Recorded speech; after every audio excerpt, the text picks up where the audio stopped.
Welcome to the Diary of an Apartment Investor podcast. I'm your host, Brian Briscoe. Super excited for today's show. We've got none other than Dr. Kate Gress with us.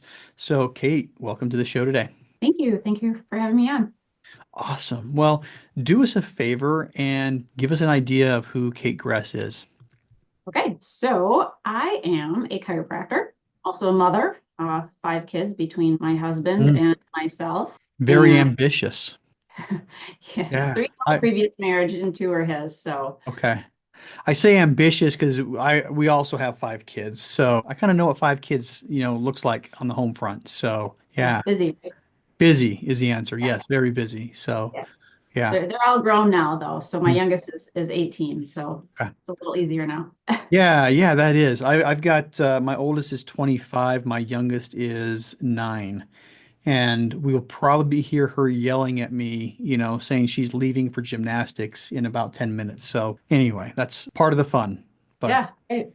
go ahead from there. Sorry to interrupt you. I'm gonna let No, you're good. I'll probably keep on interrupting you just because it's fun for me. But You totally can. I'm good with that. yeah. All right, go ahead, please. So yes, I am a chiropractor. Mhm. Like I said, I've been practicing chiropractic for 26 years Mhm. in Wisconsin. Started my practice when I first got out of school, Okay. and along the way had a second practice. Eventually sold that to my associate doctor, and then scaled back down to one practice. And I started getting into real estate, I guess initially in 2001, 2002, Okay. when I decided to build a professional building Mhm. for my practice and for some rental space. Awesome. And yeah, thinking, oh, I'm going to do more of this. Yeah. And kind of, life got busy, Mhm. kids, all that. And so kind of didn't do a whole lot with it. And then a few years ago, decided I need to do more with this. I'm selling my practice in 2026. Mhm. So real estate is kind of my next step Yeah. in my, I guess, career. So I'm going to exit chiropractic and do real estate more full time. Yeah. Yeah. So I decided, okay, I better like get this going here a few years ago and Mhm. started buying some smaller, like single family and small multifamily properties. And then decided, oh, I need to go a little bit bigger. Mhm. So got involved in a lot of the Wisconsin real estate investors meetings and networking and meeting people, and met my Mike Morowski, my coach now for real Mhm. estate, and also he was speaking at one of the events and speaking out about a deal he had in Tulsa, Mhm. and so I was interested in that and became an LP in that deal. And then as we were talking about that, I kind of asked him, I was telling him my story and that I'd be exiting chiropractic and I wanted to basically go big, go fast. So how do I do that? He's like, why Yeah. don't you do syndications? I'm like, Mhm. okay, tell me about that because I don't know a whole lot about it. So he's like, well, start coaching with me. I'll teach you all about it. I'm like, Mhm. okay, I'll do that. Yeah. Started coaching with him maybe a year and a half to two Okay. years ago almost, and found a deal in Tulsa, 65 unit Mhm. multifamily. So that's kind of where I'm at right now Mhm. in the real estate world. Okay. So when you said you bought the building for your practice, I remember a conversation. So I had a friend whose dad was a doctor, and I remember him saying one time that he made more money from owning the building his practice was in than he did from his practice. Because just put things in perspective, my dad worked for the post office, so the salary differential between me and my friend's dad was significant. But I remember asking him something about it and just kind of surprised about the response. But how well did that building you bought go? It actually went very well. Mhm. So, I was renting when I first Yep. started my practice, and I kind of just knew I was what, 25 at the time. Yeah. And I thought, okay, I don't want to be like giving someone else money, for Mhm. rent. Why don't I just buy something? So Yeah. looked around and found a property, really decent location in our community. And it was actually an old gas station. But great location. So I'm like, okay, I'll buy this. I can like remodel it and redo the whole building. And after I bought it, I'm like looking at it, I'm like, no, I need to just tear this thing down. Yeah. So just tore it down and started over and thought, well, I need to, maybe do some rental space in here to help pay the mortgage. Yeah. So, luckily I found a tenant, orthodontist, Hmm. and he committed like during the building process. So that was great. And he was in there for 22 years. Hmm. Great tenant. So that went really well. That helped pay the mortgage, and my practice, the clinic paid, Yep. part of the mortgage, and paid that building off. And now, I can use that equity to do Yeah. lending for other deals. So Mhm. yeah. Yeah. Is your practice still there? It is. Yep. I Yeah. still practice. I do not see patients myself. I basically run the business and, Hmm. deal with all the doctors. I have Yep. two associate doctors that see the patients and then the staff. So that's my role, more the CEO stuff. Okay. Well, that's a great role to be in. So, yeah, I love it. I think that's awesome that it worked out like that. And I mean, you said you were 25, you bought a gas station, demolished it, and built a freaking building on top. Wow. I mean, gosh, when I was 25, I was, barely getting out of, I was still in college at 25, actually. But yeah, amazing. So, I mean, congratulations. Just astounded that you had the foresight at that time to do that. How difficult was that for you? Did you have somebody helping you through the process, or, what does that look like? As far as like the building and All of the construct above. financial part Yeah. of I it, mean, or you just kind of like, I'm going to do this and just muscled your way through it. I'm kind of like that. Like, oh, Okay. I see something like, okay, that's what I'm going to do. Okay. I'll figure out a way to do it. So I don't know that I had much help. I just thought, okay, this is what I got to do. I got to hire a contractor, and Yep. my banker kind of helped me through things. And Mhm. yeah, because I really didn't know anyone in real estate at the time. That's really cool. I mean, I wish I would have done something like that in my well, I bought my first investment property at age 29. So I guess I did something, similar scale in Yeah. my 20s, but I mean, that's kind of a big deal. So commercial real estate, buying, bulldozing, building a building just sounds weird for your own practice, but awesome. I was just gonna say, yeah, I wish, it was great I did it at 25, but I wish I would have continued a little bit more Mhm. aggressively throughout the. Everybody who buys real estate and stops says the same thing. I bought my first property in 2007, right before the crash, my second property in 2008, and then buying properties got really, really hard. And I look back and I wish that the same thing. I wish I would have done more, when 2010 to 2015. I wish I would have kept on buying properties, but I didn't, but oh well. Let's fast forward a little bit. You started buying some other property. So what got you focused on real estate? And I mean, what's kind of like that really driving factor to leave your practice, sell your practice, and jump into real estate? Well, for a while, I knew for about the past 10, 12 years that I was going to be selling my practice. My goal was once my daughter turned 18 and graduated from high school, I was going to be Mhm. done. She graduated last spring, so I'm a little bit behind, but It's close though. I mean, you're yeah. you're close. But I knew that was coming, and I'm like, okay, what am I going to do when I sell my practice? I didn't want to, I needed something to do. I'm kind of a Yeah. workaholic, so it's like, okay, what am I going to do? And kind of tried to start different things that it just didn't. I don't know, the passion wasn't there, the excitement wasn't there, kind Mhm. of stuff revolving more around healthcare and Yeah.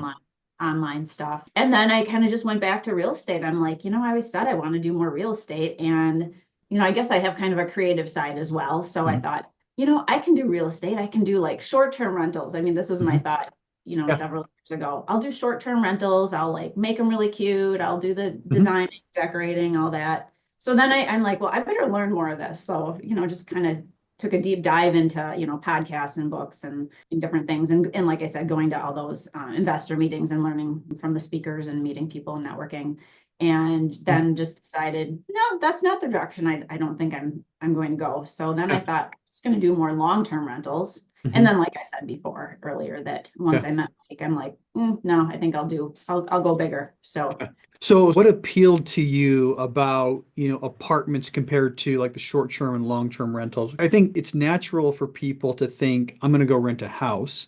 And I think it's also natural or buy a house and rent it out. It's also natural for people to think, short-term rentals. It's kind of been the hot thing recently. But what appealed to you about apartments over the other investments?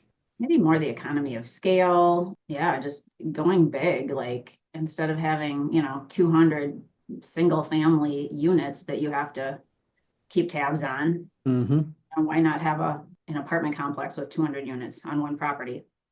Yeah, that's exactly what appealed to me as well. I mean, for me, it was I started looking at, scaling single family, and it was just the number of single family properties that I needed to hit my passive income numbers was overwhelming. And then just realizing that I could buy two at a time, and then four at a time, and then 12 at a time, and then, any number at a time. Just that's really what kind of opened it up for me. Sounds, yeah, the economy of scale is just amazing with what we can do. But now, you mentioned that you passively invested first and then you got in as a GP.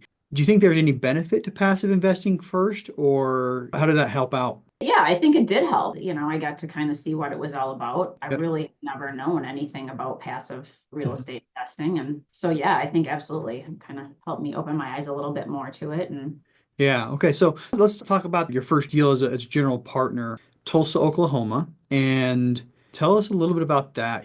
How did you get involved in that deal, first of all, what your roles were, first of all, and then we'll kind of go into specifics if that's okay. sure. So, how I got involved in that, like I said, I was doing coaching with Mike, and he was already in the Tulsa market, and I think he found or came across this deal off market, and we looked at it, and he had me underwrite it. Part of teaching me kind of the whole ins and outs, and the numbers looked really good, and so we just dug in more to it and decided, yeah, this looks like something that we want to keep moving forward with. I went down to Tulsa. We took a look at it and toured the property and, met with different contractors and yeah, just went from there. Okay. Well, let's talk about the property itself a little bit and what your guys' business plan is with that property. Sure. So the property is a 65 unit Okay. on the east side of Tulsa, Okay. and it's a 1965 build, I think. All right. Um, so, value add there, but not a lot of heavy work on it. The previous owner did quite a bit. So there's some light renovations on the interiors that we have to do. Exteriors, parking lot. We're going to be redoing a new roof on one of the buildings, signage, that Mhm. sort of thing, lighting. So Yeah. Okay. So really completing the value add. And then as far as timelines, what's the timeline look at on like the construction and hold period and other stuff? Yeah. sure. So timeline on the construction, I think we put about like 2 years for that to complete everything. And then we're going to hold this property for 5 years. A lot of investors like that 5 year period. I mean, from a numbers perspective, I don't think there's anything magical about 5 years, but for some reason, when you talk with investors, they're always looking for the 5 years. Maybe it's because there's five fingers on one hand, or I have no idea, but Yeah, I don't know either. I wonder, yeah, yeah, I wonder what that is. yeah. Because in your underwriting, you kind of like play with the numbers. Okay, is it better 4 years, 5 years, 7 years? What is it? And, for us with this deal, it just came out 5 years was the best, Yeah. I best. mean, yeah. So, I mean, when we're talking with investors and raising capital, 5 years seems to be kind of like the best deal period to advertise because that's what a lot of investors are looking for. And personally, I think that's really the only reason to do a 5 year hold. Looking at numbers, what makes the most sense on value add is selling right after that value add's complete or refinancing and holding up to that 10-year mark. I think 5 years is kind of that in between. But part of this business is you got to find something that works for you as a sponsor and something that works for the investors at the same time. And five usually works for the investors, and it's not terrible for us either. But well, awesome. I think you said you're part of the asset management team on that one now, and you guys closed on this one already, correct? Yes, we closed back in September. Okay, good, good, good, good. How's the asset management process been going so far? Pretty well. Yeah, we've been doing pretty well with that. We're at like 95, 96% Okay, occupancy, so that's okay, going good well. spot to be. All right. Yeah, we've already started renovation with some of the interiors. I Mhm. think one of them right now. So, mhm. Now, is your plan just to renovate interiors as they come open, or Yes. yeah, okay. Yep. Got it. That's usually what I do. How about exterior renovations? Do you have a lot of money allocated to exteriors as well? Oh, I can't tell you a Hmm. specific number right now, Oh, no but worries. parking lot, Uh-huh. that's one of the big ones. A roof on one of the buildings, Yeah. lighting, You said needs some signage too, right? signage. Yep, Okay. yep. So we've already started that. Yeah, some of that may be up already. I have to, I'll get on the call tomorrow and find out. But Yeah, those, no those worries. are those are the biggest things with the exteriors. Yeah. So Me personally, I like black asphalt. I mean, once it's been there for a couple years, it's it turns into really, really light gray over time. But I want all my properties to have black asphalt. I think it just looks better. The contrast between the black and white lines or black and yellow. But one thing that is similar to like the single family homes is the curb appeal does matter. And a lot of people look at asphalt as kind of a meaningless expense, but I look at it as curb appeal. And the roof, you have to do the roof. There's not a lot of monetary advantage from doing it, but and then signage goes a long way. Now, it just happened to be like on a major road or a little bit off the beaten path. it is on a major road. However, it's kind of tucked back. I Mhm. guess maybe that's why they called it Hideaway Cove. I don't know really, Oh but yeah. they had chickens on their signs when we took it over. I don't know what the chickens were about, but Yeah. I'm like, those have got to go. We can't have chickens on the signs. Yeah. Like a I, big I mean like cartoon chicken. that So, yeah, chickens. I mean, who are they trying to appeal to? a chicken. It was a chicken. It was a big cartoon like chicken, maybe a rooster. Yeah, interesting. Yeah, I don't know. I mean, I don't know who that would be appealing to. I mean, maybe chicken farmers. I don't know, Yeah, but I don't know. I always wanted to know the story, but I yeah. haven't found it. So like yeah, let's get rid of those signs and put something else out and something more towards the road. They didn't have that. So like I said, it was kind of tucked back, not right, Mhm. blocking the road, but so a little bit better signage so it stands out more. Yeah, I think the signage can really, really help properties as well. I mean, especially if you're upgrading from a chicken. Do you know what the new sign looks like? Has that been put in place yet? Yeah, it's gray. It Okay. has words. We don't have any pictures No really on it. chickens. So Okay. no chickens, no, All no right. animals, Yeah. no, Yeah. I no. think The new signs look nice. the weirdest sign on a property that I've purchased had the rents on the sign, and the sign had been there for 3 years. And that's in a way, that's to our advantage. And when we looked at the rent roll, everybody in the entire building was paying that same dollar amount. And like I said, it had been there for 3 years. So yeah, we were able to go through like Google Images, and the sign before that had a different rent amount, and it was there for like 3 or 4 years too. So this particular owner, every couple of years, would put a new sign on there with a new rent amount, and that'd be his rent amount until he put a new sign up. But That's an interesting way to do it. yeah. And the good part for us is the rent amount on the sign was about $250 below what was market. And so, I mean, we were able to come in, I mean, that taking that sign down was one of the first things we did. Even though it was a very well-trafficked road, we didn't want to advertise, really, really low rents. But yeah. So yeah, a lot of cool stuff there. How about this? Let's look at like the challenges with this first deal. What do you think the biggest challenges to you were up front? Not necessarily like the challenges to the general partnership, but you as a new syndicator jumping in. I think, because everything was so new, because it was my first deal. Okay, it was all a learning process. Mhm. It's one thing when someone tells you, okay, this is how it's going to go. But when you're actually in it and doing it, Mhm. and things can go this way or they can go that way, and having to deal with it, it's like, okay, this is a learning process. But, obviously, luckily, I have people on my team that, help me through that and definitely a learning experience. But yeah, so everything was pretty much new and just learning, which Mhm. was great. I loved it. Yeah. I mean, after going through the experience once, do you see yourself doing a repeat, doing this again and Oh, again, yeah. again? Okay. Yeah. Yeah. Yeah, Awesome. I really, yeah, I've enjoyed it. I really do like doing it, and I'm excited to do more. So we just Yeah. want to finish off this raise and then do more deals.